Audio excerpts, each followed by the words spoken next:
In this ChatGPT tutorial, I'm going to share with you some amazing use cases for ChatGPT. These are 11 of my favorite ways to use ChatGPT to get some pretty spectacular output. No matter what level you're at with ChatGPT, whether you consider yourself a complete beginner or even a pro, I think you'll find something in this video for you. I'm going to share these 11 tips and techniques on how to use ChatGPT. These are my specific 11 techniques that I've been using for a while now, and I'm going to demonstrate each one to you with examples. By the end of it, I'm confident that you're going to be able to open the ChatGPT app and use it yourself with a good deal of familiarity. So without further ado, I'm going to take you over to my desk. I'm using the desktop version of ChatGPT, and for the audio demonstration, I'll be using the ChatGPT app for iPhone, this little headphones icon down here to open up voice interaction with ChatGPT. All right, so without further ado, let's head over to my desk and get started using ChatGPT.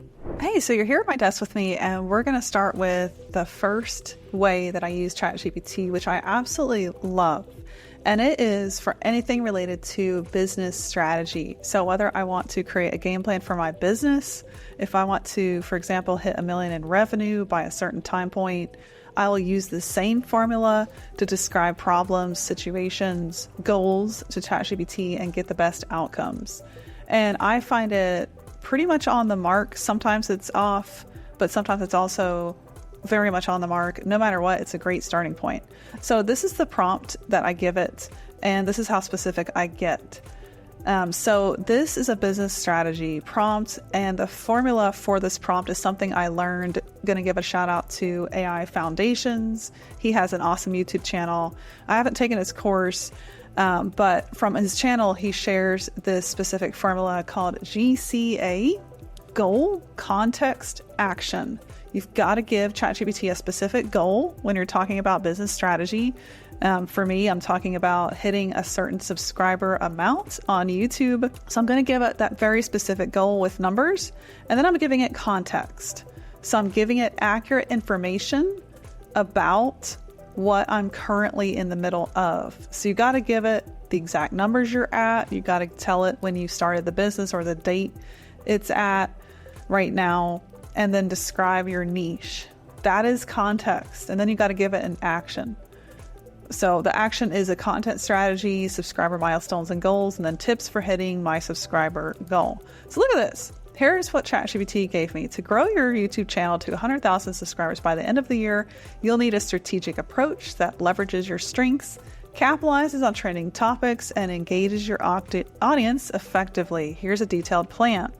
And it's giving me themes for each month going forward that talk about AI in everyday life, daily applications, ethical considerations of AI and society, AGI. It's interesting it tied AGI to October, which is a timeline when many say we won't see anything near AGI. At first it was, AGI will be here by September, October, November. And now the speculation on the horizon is there's no way we're going to actually see an AI winter in the fall.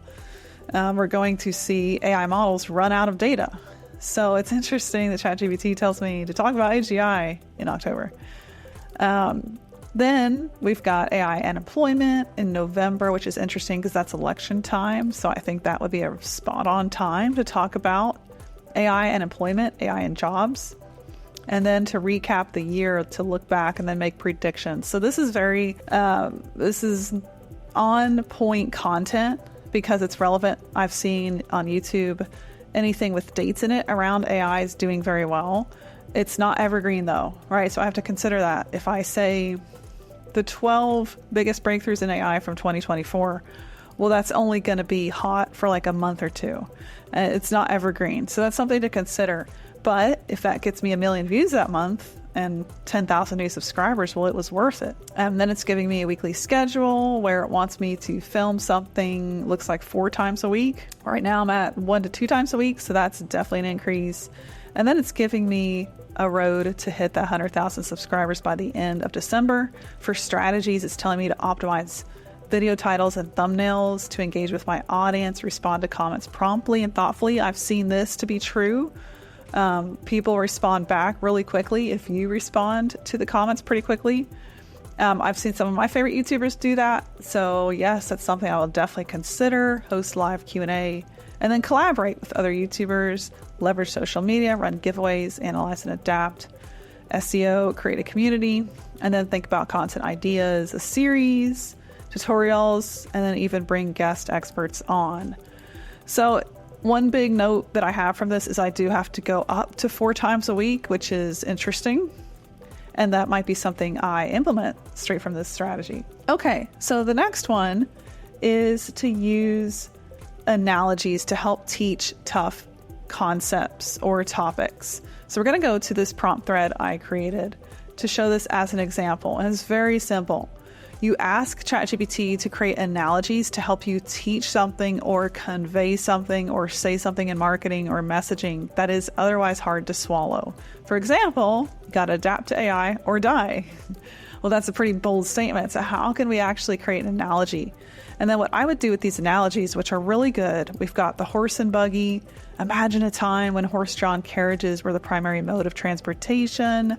As automobiles were invented, they revolutionized travel by being faster, more efficient, and more reliable.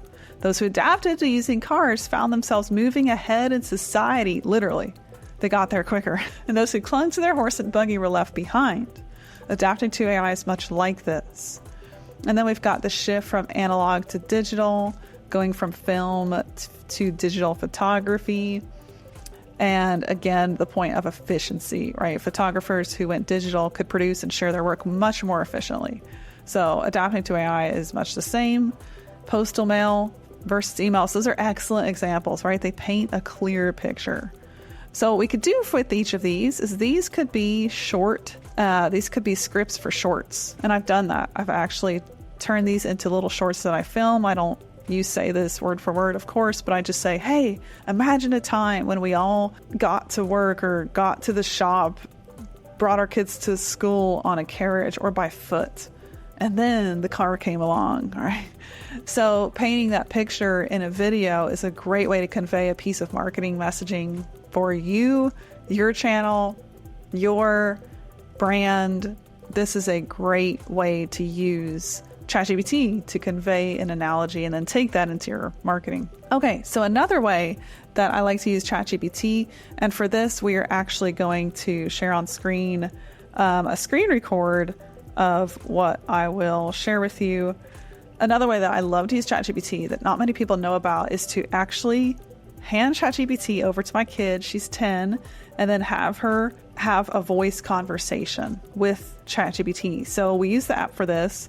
So once we open ChatGPT, we're just going to click New Chat here, and then we're going to tap the headphones and start having a conversation. Hey, ChatGPT, I've got my 10-year-old here, and she wants to explore job opportunities in the future around the year 2035. Could she potentially still get a job as a gymnast or a coach in the fitness industry if artificial general intelligence is automating most work? Hey there.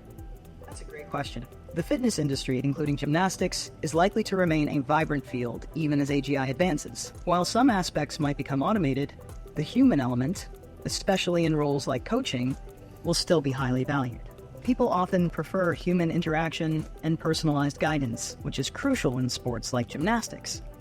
So, your daughter could definitely have a future as a gymnast or coach. All right, I'm going to go ahead and pause that, which we just did, and we could tap it again to activate. What I've done at this point is handed the phone over to my 10-year-old, so I have her sitting with me.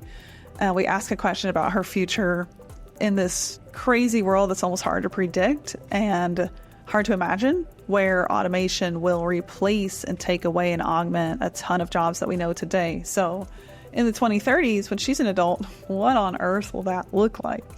It'll look work will look very, very different. And so it's interesting to actually have her watch me ask ChatGPT something she's interested in and say, hey, what are her opportunities? And then I hand her the phone. And then I have seen my 10-year-old have a 30-minute conversation with ChatGPT voice, and it's been amazing. And she's walked away with such a light bulb moment from it and excited and inspired. You can do this in almost any situation, especially homework. If your kids are having a tough time understanding something from their teacher, understanding a subject, a concept that they have to learn, pull up ChatGPT and use that voice feature, and then hand your phone over to your kid and allow them to use it. I'm telling you, it's an amazing use of ChatGPT. Okay, another way that I love to use ChatGPT is to actually have it explain tough or difficult concepts to me, not my kid, me, as if I'm an 8-year-old. And it will dumb it down so simply, give me an analogy, and help me actually understand it. And look at this brilliant way ChatGPT explained calculus to me as if I'm an 8-year-old. So let's understand calculus as a way to understand how things change and move. Think about a race car. We get an analogy. Imagine if you're watching a race car, you see it zooming around the track. You want to know how fast it's going at different times and how far it travels. Two big ideas in calculus. It helps us understand this through derivatives and integrals. Derivatives help us understand speed. Integrals help us understand distance. That analogy right there and that explanation is brilliant. I don't even think my math teacher back in grade school would have been capable of explaining this subject to me in this simple way. So this is a great use case for ChatGPT. Explain a tough subject to me like I'm an 8-year-old. You can say 7-year-old, 5-year-old, even 4-year-old, and see what it comes up with. It will really dumb things down for you in ways that are so simple and easy to understand. Okay, a next way that I like to use ChatGPT is to review documents that I'm about to sign. So what I'll do is I'll just copy and paste. For example, this is an NDA I copied and pasted, a non-disclosure agreement, and I asked ChatGPT to tell me, is there anything dangerous or concerning in this that I should know about? And ChatGPT summarizes these contracts, puts in pretty clear terms, what my obligations are, what the purpose of the contract is, and then gives me a summary of potential concerns. For example, it says that the definition of what's confidential is quite broad. So maybe ask who's ever asking you to sign to be more specific on that. And then, of course, it's going to tell you to have a legal professional review the NDA, that document, that agreement. But I find that these insights are awesome. And it does save me hours of time to go find an attorney that's available, to go get a free consultation, have them look at a document. I can bypass all of that. And, at the end of the day, I'm still going to use an attorney if I need to execute on something massive that has legal ramifications. But to use ChatGPT in a way where you can have it review a document, review something you're about to sign, and ask it for insights is pretty incredible. There was one time I put an agreement through here and the insights it gave me were pretty amazing, and it made me stop and think and ask more questions. So that is an awesome use case and a clear example of how to use ChatGPT in a way that benefits you at work. Even this could be a document from anything. It could be scholarships in education. Have ChatGPT review that language and explain it to you. Okay, the next one is pretty simple, a code debug. So using ChatGPT to debug code is awesome. I embedded a YouTube video and I couldn't figure out why that video wasn't showing. I pasted in the code and it told me right away, oops, that center tag has an extra dash. This one teeny little dash threw the entire code off, and it actually gave me new code. It rewrote it without that dash so that it was accurate. And it gave me better CSS as well down here. See how we've got a div style to reference? So it improved the code, not just debugged it. So that's a pretty powerful use case of ChatGPT.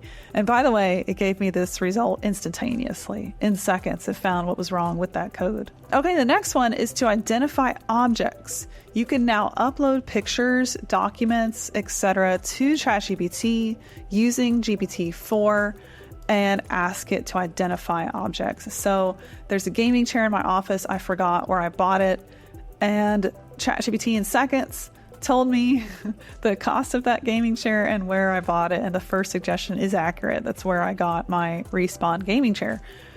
So you can upload, I've seen pictures of trees. People have asked ChatGPT to identify that tree, that plant, and it's worked really well. If you're shopping, I think it's a great way to use ChatGPT to explain something, especially like a big purchase, right? Like if this chair was even more expensive, I would want to know like what are the features and benefits if I was out shopping. And an ergonomic back support is really important. I have scoliosis. I can't sit for long periods of time unless I have very specific back support. So the fact that it led with this is also very accurate to the product features of this chair. So having ChatGPT identify objects by uploading pictures is another great use case. Okay, follow-up prompts. This is a really important, underrated way to use ChatGPT. So I used ChatGPT to write a little about section piece the other day. I gave it very little and it actually gave a lot of great stuff. I mean, it does know my name because I have history in my chats. In the follow-up prompting, here's how you can turn off the memory if you don't want ChatGPT to remember what you gave it. Like, for example, I may not want ChatGPT to remember that I'm trying to grow to 100,000 subscribers, that I have 25,000 subscribers. That's very specific info. So I can actually tell ChatGPT this way to forget that. It can't be undone, so it'll be deleted from the database. That's a great feature that wasn't here until 4.0 came along, where you can actually turn off the memory. But along with that, the follow-up prompting is really sometimes the magic. The first output you get may not be that great. However, it is getting better and better, even on the first iteration. But this was a little too long for me. So I asked it to summarize and create a more succinct version. And it did that. And then I gave it some more details, and it gave me an even better summarization. And I'm going to use parts of this section in different areas, a couple bios, and then about pages. And from here, I can give it stage appearances I've been at, countries I've spoken in, places I've traveled to educate, the size of these companies I've educated. I can give it a lot more context and keep building the story so I get great about page content. But the magic really is in follow-up prompts and telling ChatGPT specific things. And think about, that formula, right? Adding context, adding actions, creating goals, and sharing that with ChatGPT. And those follow-up prompts, you can get better output. Another very simple tip, a way to use ChatGPT, is to share chats. It's this simple. Right here, right-hand side, the options button, you see share up there at the top, and then you create the link. It'll copy that link and you can share it directly. You can also make a chat discoverable, which is an interesting use case if you wanted to create a string and then tell ChatGPT in that string all about yourself, the books you've written, and then have it summarize you as an expert and generate some content about that. That could be a really great little link to share and even put in profiles, etc., to feature more about you and position you as an expert. So sharing a link of a prompt chain and output generation from ChatGPT is another great way to use ChatGPT. All right, next, you can create graphs, charts, even CSV files, output formats with ChatGPT. So here's an example.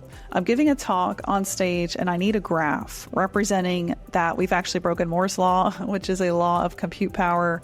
We're 2xing usually every 2 years, but Elon Musk recently said we're 10xing every 6 months. So I can actually download this chart as an image and then upload that straight to my talk. I can also make it full screen, look at it bigger. This looks awesome. And I can change the colors. And I can even stylize it with a specific color code. And then we can switch it to an interactive chart or a static chart, which is also really, really phenomenal. So the capabilities that ChatGPT has now for formats is pretty insane. I've uploaded spreadsheets and asked it to organize and change columns and create formulas within cells in Excel sheets, and it's done all that very, very well. Especially in the last 3 to 4 weeks, I've seen these chats and these output types get better and better. So that's a great way to use ChatGPT. Okay, another way to use ChatGPT, this is actually one of the first use cases that I used ChatGPT for back in November of 2022 when it first came out, is recipes.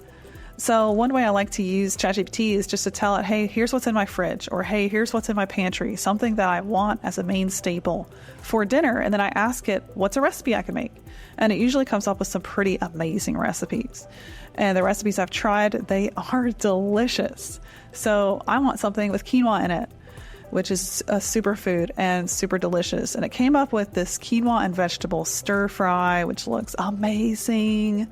It came up with quinoa stuffed bell peppers, quinoa salad with lemon vinaigrette. All of these recipes look awesome. And from here, of course, you can prompt it. Let's say you wanted to have quinoa and add some protein like eggs or chicken. You can further prompt it and have it create even more recipes. But recipes are an awesome use case for ChatGPT. Best of all, you don't have to scroll through all those ads on Pinterest. Whenever I Google and try to find recipes, that's always such a huge problem. And I really hate it. Okay, my last tip is going to be a reminder that whenever you're prompting ChatGPT, it will remember what you prompt and you're feeding the LLM. So for example, if you're giving it proprietary or unique data about you that hasn't hit the internet yet, maybe it's a new book, maybe it's something you're working on, maybe it's a project that's under wraps, you got to remember that you're feeding the LLM. And even if you manage memories, which you can do now, straight through here, you can delete that and ask ChatGPT to forget it. I've still seen ChatGPT remember information about me that I didn't necessarily want on the web or book content that wasn't published yet. So I don't feed it my new books. I don't feed it information that I don't want there out in the open. Yes, I do feed it published book content. I feed it models I've built. I tell it what I know because I want that to be inside the large language model. So when others say, hey, who's Julie McCoy? Hey, tell me who the best content marketer is. Tell me who the best AI influencer on YouTube is. I want that street cred built into the LLM. But if it's a new book I'm writing with concepts that I haven't released yet, I would not prompt the LLM. So consider my last and final tip a reminder of ChatGPT's knowledge retention feature, that even though you can delete these memories, you still want to be really careful of what you prompt the LLM with, because this doesn't necessarily make it forget. And sometimes I've still seen that embedded inside the LLM. So be careful that you don't feed it content that you don't want out there in the open. Thank you so much for watching this video with my 11 favorite ways to use ChatGPT. I'm on the Plus subscription, which is $20 a month. It is probably the best $20 I spend every month. I'm blown away by the capabilities of 4.0, and I'm confident that GPT-5 and the next iteration of ChatGPT will just get better and better. It's unbelievable that we live in times with access to technology like this. I'd love to hear from you if you got anything from these 11 ways to use ChatGPT, or if you have a hidden tip or trick about how you like to use ChatGPT.